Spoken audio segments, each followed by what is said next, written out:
Hey guys, so a couple of months ago I did an experiment where I had two dough balls. One of them I raised at room temperature for about 3 hours, and then the other one I raised overnight in the fridge for about 16 hours, and then a couple of hours or 3 hours room temperature.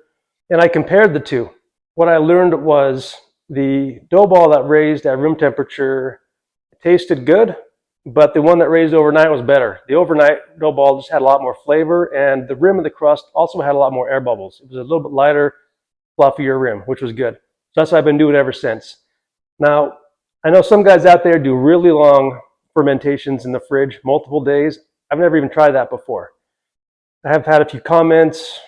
Basically, I think it's time for me to try it. So what I've done here is I've got two dough balls. This one here has been fermenting for 90 hours, which is about 83 hours in the fridge, and then the rest at room temperature.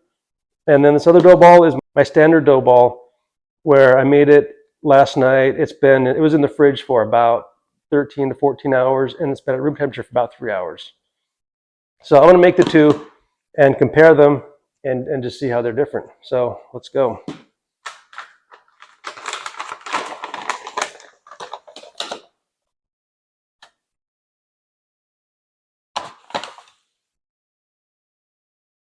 Let's do my standard dough first.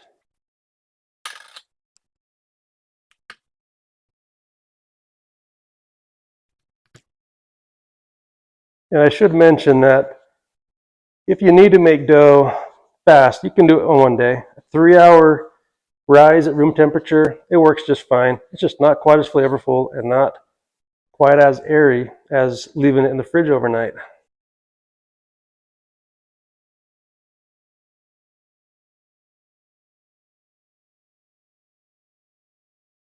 It's 616 degrees, pretty good.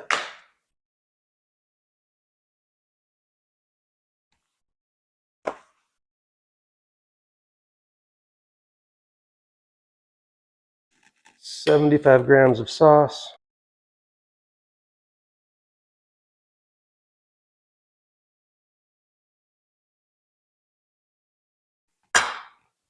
And 85 grams of cheese. And I'll leave the ingredients on the description of the video.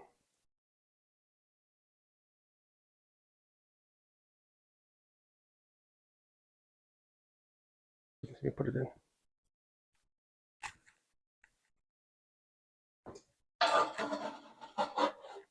There we go.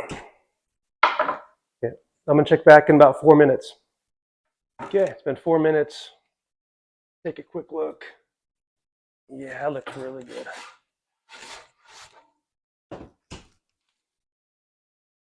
That looks really good. Let's look at the bottom. Nice and crispy. Okay. Oh, that's really, really good crust there. All right, let's do the 90-hour fermentation ball.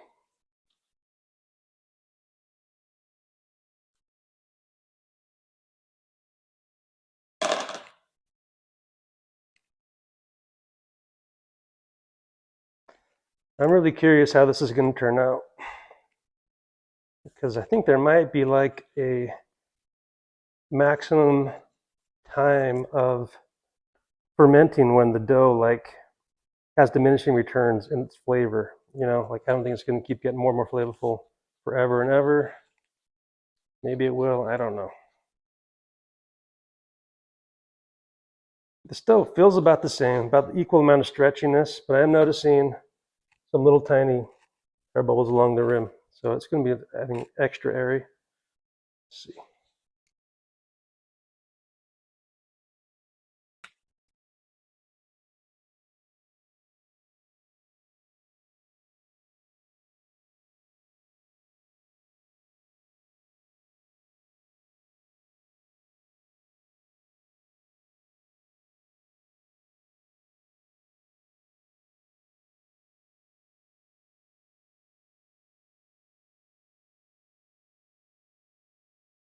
It's 608 right now.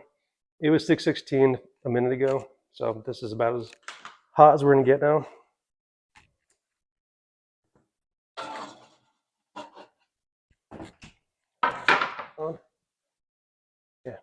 Okay, it's been about 4 minutes. Check it out. That's looking just about right. The bottom, that's also really nice and crispy. Okay, I'm gonna put this first one back in for just 1 minute exactly to heat it back up, and then we're gonna cut them up, try it out. Okay, take a look. We've got both of them ready. At first glance, it looks like, I don't know if you can really see it, but this rim on the 90-hour fermentation looks so lightweight. The entire thing looks just fluffy. Over here, with my base recipe, definitely has bubbles, but it's more like there's bubbles and then there's like flatter, more bread-like consistency. Whereas this one over here, it's just lightweight all the way around. That's what it looks like. Let's cut it up.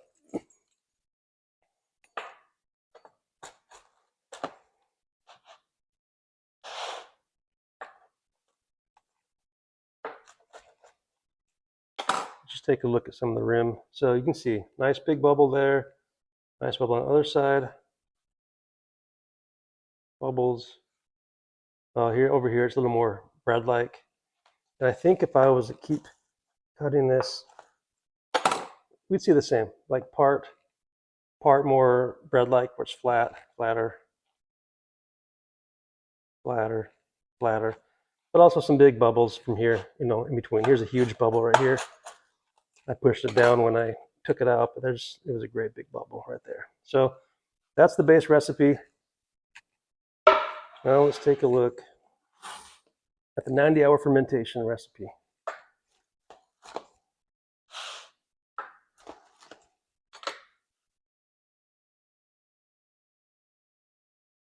So I don't know if you can really tell, but it looks, so there's not like the huge bubbles like I mentioned, but it's more like medium-sized bubbles that make the whole thing really soft and spongy.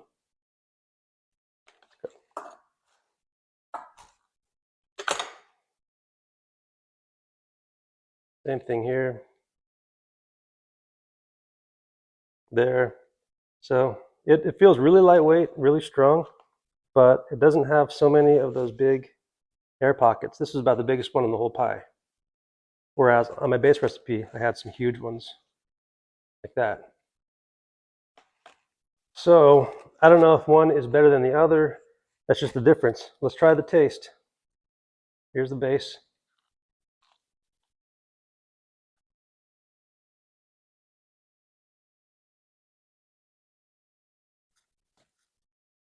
It's really good. What I'm used to.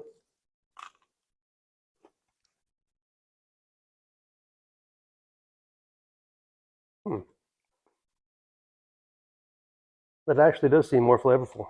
Try it again.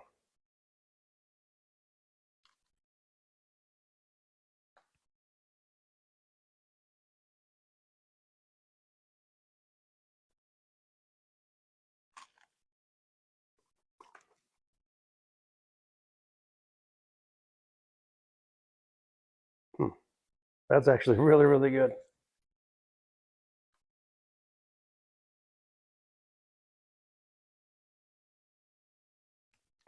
Wow.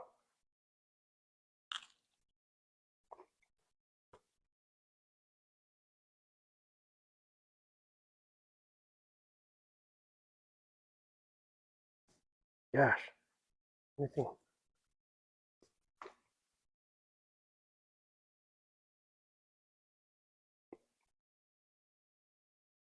Yeah, it's definitely more flavorful. I'm trying to think of how to grade this.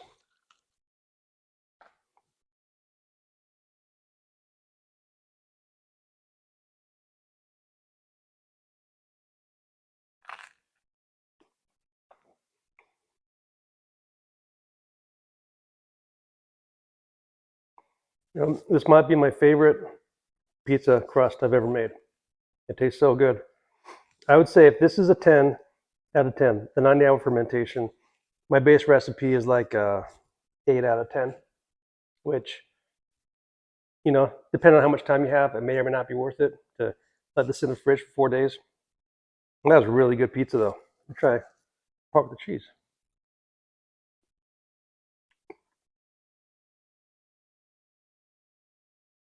Yep. That is really good pizza.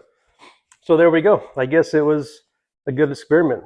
I was surprised. I didn't think there'd be that much of a difference in the flavor or the texture for that matter. But that's it. That's the summary. The 90-hour fermentation, the dough is like a more consistent sponge, whereas my base recipe has more bread-like, more flat along the rim, followed by, or with big bubbles in between. Scattered across intermittently. So, and then the taste is 20-25% better with 90-hour ferment. So interesting. Let me know what you think. Experiment with it. Want to hear your comments. Thanks.